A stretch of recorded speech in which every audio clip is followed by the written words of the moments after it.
لكنها إنما تكون على أهل الظلم، فأنا ألين لهم من بعضهم حتى يقبل الناس صبرا واحتسابا. لا حرمنا الله من رأيك يا أبا الحسن.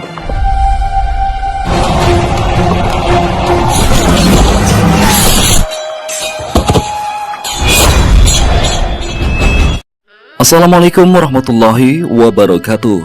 Apa kabar sobat? Jumpa lagi di alur cerita film Umar bin Khattab radhiyallahu anhu. Seperti biasa, admin kembali akan menemani sobat melanjutkan cerita episode ke-23 dan 24.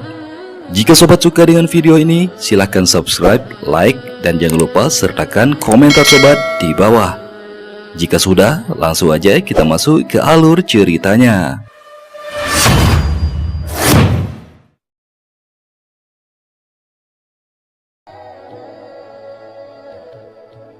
Oke sobat, melanjutkan cerita episode sebelumnya, Khalifah Umar bin Khattab menyampaikan khutbah pertamanya kepada seluruh kaum muslimin. Sebelum menyampaikan khutbahnya, dia berkata jika dia tidak pantas berada di posisi mimbar Khalifah Abu Bakar. Sang Khalifah pun lalu turun dan berdiri hampir setara dengan kaumnya. Dalam inti dari isi khutbahnya, Khalifah Umar menyampaikan bahwa sebagai pemimpin dia akan keras kepada orang-orang yang zalim dan ingkar. Namun sebaliknya kepada orang-orang yang taat dan patuh kepada ajaran agama Islam, maka dia akan lemah lembut melebihi mereka. Umar juga berjanji akan menambah pendapatan dan upah kaumnya sebagai rezeki mereka. Maka dia lalu meminta kaum muslimin untuk mendukung dan membantunya mengelola pemerintahan yang akan dipimpinnya ke depan. Setelah menyampaikan khutbah, Khalifah Umar lalu memanggil Mutsana bin Haris At-Saibani. Khalifah lalu menyampaikan wasiat Abu Bakar agar mengembalikan Mutsana dan pasukannya ke Irak. Namun kelihatannya pasukan Muhajirin dan Ansor merasa ragu kembali ke Irak. Mereka meragukan kemampuan Mutsana tidak seperti Khalid bin Walid. Mereka takut Persia kembali menyerang Irak, sementara Panglima Khalid bersama sebagian besar pasukan sedang berada di Syam. Khalifah Umar dan para sahabat pun berencana akan membahasnya lagi pada pertemuan berikutnya. Khalifah Umar lalu mengirim surat kepada Abu Ubaidah yang berada di Syam. Dia menyampaikan berita duka telah wafatnya Abu Bakar As-Siddiq radhiyallahu anhu, sekaligus menyampaikan bahwa dirinya yang memegang kepemimpinan umat Islam sekarang. Khalifah Umar juga telah memerintahkan Khalid bin Walid membantunya untuk memerangi Romawi. Khalifah Umar lalu mengumpulkan para sahabat untuk membahas masalah Mutsana. Para sahabat lalu memberi masukan bahwa Khalifah harus melibatkan orang-orang murtad dari seluruh bangsa Arab yang telah bertobat agar ikut menjadi pasukan tambahan untuk bisa memerangi Persia dan Romawi. Sementara di Syam, Amr bin As mulai mengeluhkan kebosanan para pasukannya, tapi Khalid berusaha menguatkan mereka agar tetap bersabar sambil menunggu petunjuk dari Khalifah. Ikrimah lalu menyampaikan rasa syukurnya telah bergabung dengan pasukan kaum muslim dan dipimpin oleh Khalid. Dia lalu mengingat peristiwa Fathul Makkah. Dia berkata, jika Khalid pada saat itu ikut melawan, mungkin dia, Safwan dan Suhail sudah mati dalam kemusyrikan. Khalifah Umar lalu memerintahkan Mutsana kembali ke Irak sambil menunggu keputusan Abu Ubaidah untuk mengirim utusan yang akan membantunya di sana. Mutsana lalu berkata, "Ya Amirul Mukminin." Khalifah Umar kaget dan tidak setuju gelar tersebut disematkan untuknya. Tapi ternyata bukan hanya Mutsana, para sahabat pun sudah sepakat untuk memberikan gelar Amirul Mukminin kepada Khalifah Umar bin Khattab, seperti disampaikan Abdurrahman bin Auf. Umar lalu berpesan kepada putra-putranya agar selalu taat kepada ajaran dan hukum-hukum Islam. Jika tidak, maka ayahnya akan siap menghukumnya berkali lipat. Beralih ke Syam, Khalid lalu menyampaikan rencana strategi untuk menghadapi pasukan Romawi. Dia dan pasukannya akan menekan pasukan Romawi hingga terjebak ke arah lembah, sehingga dengan begitu akan sangat mudah mengalahkan mereka. Pada 28 Jumadil Akhir tahun ke-13 Hijriah, lalu terjadilah perang antara 45.000 pasukan Muslim melawan 240.000 pasukan Romawi, yang kemudian dikenal dengan Perang Yarmuk. Khalid, Ubaidah, dan Amr lalu menyeru pasukan Muslim agar tidak gentar dengan jumlah pasukan Romawi yang lebih banyak dari mereka. Mereka menyeru seluruh pasukannya untuk tetap bersabar dan tawakal kepada Allah Subhanahu wa Ta'ala. Sementara Abu Sufyan juga menyeru semua wanita muslim yang berada di tenda agar ikut melawan jika pasukan Romawi menyerang mereka. Dan beberapa saat kemudian perang tersebut pecah. Awalnya pasukan muslim hampir mengalami kekalahan karena kewalahan menghadapi banyaknya pasukan Romawi. Terlebih telah syahidnya para sahabat Ayas dan Salamah, serta banyaknya pasukan muslim yang terluka.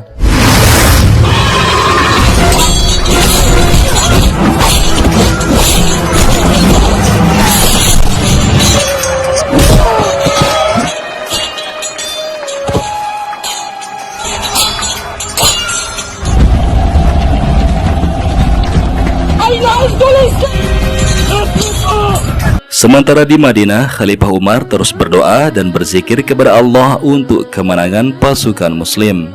Tak lama kemudian, Panglima Khalid memerintahkan pasukan Ikrimah, Ubaidah dan Al-Qaqa untuk menyerang menusuk ke jantung pertahanan Romawi. Dan alhasil pertahanan pasukan Romawi pun berhasil ditembus, sehingga Panglima Khalid bisa leluasa menjangkau Panglima pasukan Romawi dan membunuhnya.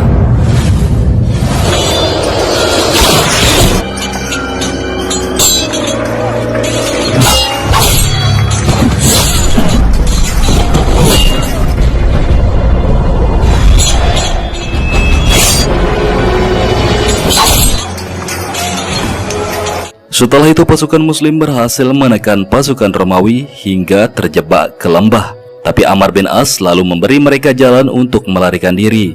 Dan akhirnya pasukan muslim berhasil meraih kemenangan dalam perang Yarmuk. Panglima Khalid lalu melihat jenazah para sahabat Ayas, Salamah dan Ikrimah yang telah syahid. Dia lalu memerintahkan untuk menguburkan mereka dengan layak dan baik. Setelah itu dia mengunjungi para sahabat yang terluka, Abu Sufyan dan Abu Jandal. Kemenangan pasukan muslim dalam perang Yarmuk sekaligus memulai penyebaran agama Islam di tanah Syam. Khalid lalu mengetahui kabar wafatnya Abu Bakar dan kekhalifahan telah digantikan oleh Umar. Khalid mengakui sebenarnya dia tidak setuju jika Umar yang menjadi khalifah. Khalid melihat Ubaidah lebih pantas menggantikan Abu Bakar. Namun Umar sudah terpilih dan kini menjadi kewajibannya untuk mentaati perintahnya. Sementara Ubaidah berpendapat jika dia tidak mementingkan jabatan di dunia ini, tidak lebih hanya mencari keridhaan Allah Azza wa Jalla. Khalid lalu berjanji jika dia akan patuh kepada Ubaidah dan tidak akan menentang pendapatnya. Beralih ke kerajaan Romawi di Homs, Raja Romawi memutuskan akan meninggalkan Syam selama-lamanya dan kembali ke Konstantinopel setelah kekalahannya dalam perang Yarmuk. Dari Konstantinopel dia akan memantau perkembangan pergerakan kaum muslim di Syam serta mencukupi kebutuhan pasukannya. Sementara di Madinah, Khalifah Umar lalu menemukan salah satu pedagang yang menjual gandum dengan cara yang curang. Pedagang itu sengaja mencegat dan membeli gandum pedagang dari luar agar tidak masuk ke Madinah. Lalu dia menimbunnya dan menjualnya dengan harga yang tinggi kepada penduduk Madinah. Atas perbuatan pedagang tersebut, Khalifah Umar sangat marah, lalu memperingatkan pedagang itu dan menyuruh seluruh penduduk agar tidak mengikuti perbuatan haram tersebut. Khalifah Umar lalu akan membentuk tim pengawas pasar untuk mengontrol kegiatan perdagangan di pasar itu, beserta akan memberikan sanksi kepada yang melanggarnya. Beberapa saat kemudian utusan dari Abu Ubaidah datang membawa kabar gembira kemenangan muslim dalam perang Yarmuk. Mendengar berita bahagia itu, Khalifah Umar terharu bahagia. Khalifah Umar lalu menyampaikan rasa syukur atas kemenangan di perang Yarmuk kepada seluruh kaumnya. Dia juga menyampaikan 3 alasannya memberhentikan Khalid bin Walid sebagai panglima perang. Pertama, dia tidak ingin umat tersesat dengan anggapan bahwa Khalid tak terkalahkan. Lalu, dia memimpin pasukan dan kemudian memberontak. Sesungguhnya manusia tidak berdaya, meskipun sebagai pemimpin tetap akan meninggal seperti manusia yang agung. Rasulullah SAW. Kedua, Umar dan Khalid berbeda pendapat tentang tugas dan fungsi gubernur. Khalid berpendapat seorang gubernur memiliki independensi dan berhak mengatur wilayah sesuai kehendaknya, tanpa harus berkonsultasi dengan khalifah. Tetapi Khalifah Umar memandang bahwa seorang khalifah bertanggung jawab atas tugasnya beserta jajarannya di sisi Allah Subhanahu wa Ta'ala. Ketiga, tugas utama pemimpin bukan saja mengatur strategi perang dan membentuk pasukan serta memimpin peperangan, karena suatu saat kita akan menghentikan peperangan. Tugas utama pemimpin adalah mengatur masyarakat, mewujudkan keadilan, menjaga hak-hak, serta mewujudkan kesejahteraan rakyat. Saat ini negeri Syam telah masuk ke wilayah Islam, maka tugas gubernur mengatur kehidupan rakyat lebih utama dibanding mengurus peperangan. Abu Ubaidah adalah sahabat generasi awal yang terkenal zuhud, ahli ibadah, dan penyayang. Jika Khalid menjadi bawahannya, lalu mengarahkan kecerdasan strategi perangnya, maka akan terbentuk kekuatan dan kerjasama yang sempurna, sehingga kita bisa menjamin urusan perang tidak menghalangi tugas memelihara dan mengatur rakyat. Beralih ke Damaskus, Abu Ubaidah memimpin pasukan muslim mengepung benteng Romawi. Tak lama kemudian beberapa orang dari Bani Ghassan asli penduduk Syam datang menghampiri Ubaidah dan Khalid. Mereka mengatakan cukup tersiksa dengan kezaliman penguasa Romawi yang menindas mereka di tanah mereka sendiri. Mereka lalu menyampaikan ingin bergabung dengan kaum muslim. Mereka berjanji akan membantu pasukan muslim menyiapkan dan merakit senjata yang lebih modern seperti bom dan tank. Ubaidah pun menerima dan menjamin keselamatan mereka. Di sisi lain di Madinah, tim pengawas pasar yang dibentuk Khalifah Umar kembali menemukan kecurangan yang dilakukan pedagang. Hal itu membuat Khalifah marah, lalu memberikan sanksi kepada pedagang tersebut. Dalam waktu yang sama, Khalifah Umar juga menegur kaumnya agar tidak memiliki perut yang besar, karena hanya akan membuatnya susah sholat, malas, dan boros. Beralih ke kota Al-Madain, Ratu Boran mengambil alih kepemimpinan kerajaan Persia setelah makarnya Raja Azarmidok dan panglimanya Siafat.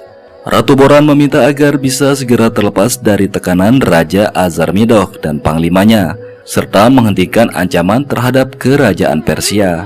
Panglima Rustum lalu menawarkan dirinya untuk menghabisi Raja Azarmidok, sekaligus membalas dendam kematian ayahnya.